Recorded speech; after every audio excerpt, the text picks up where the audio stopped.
Did you know that in addition to the 64 squares on a chessboard, there is an additional square that shrinks? I'm talking about the square of the pawn.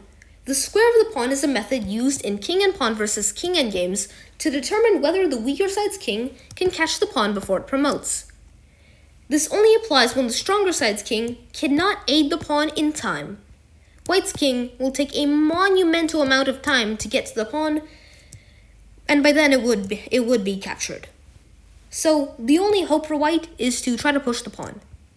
To draw the square of the pawn, you draw a diagonal line from the pawn to the edge of the board on the side of the opponent's king. Then you complete the square in this manner. If the black king can get inside the square, the pawn will be stopped. And sure enough, f4 is part of the square. King to f4, b5. The square is now smaller. King to e5, the king is still in the square. This trend continues of the square getting smaller until the square becomes the size of one chessboard square, and when the king gets in the square, the newly promoted queen is captured. Our next example is this position.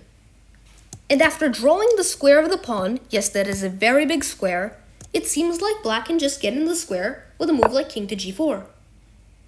However, the pawn will not be stopped because a pawn on its home base can move 2 squares instead of just 1, and now the square is too small for the black king to enter.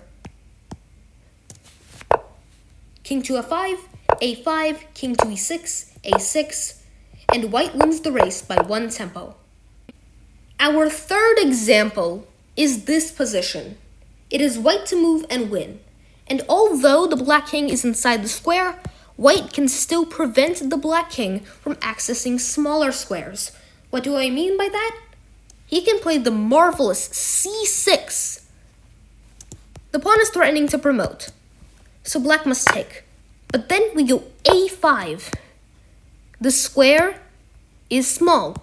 The black king runs inside the square, but then we go a6. And we have literally cut corners, disallowing the black king access to get inside the square, meaning if black tries, he will be 1 move too late.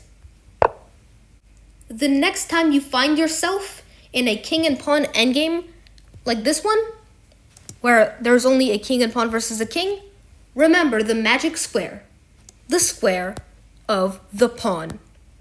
Subscribe to my channel and thank you for watching.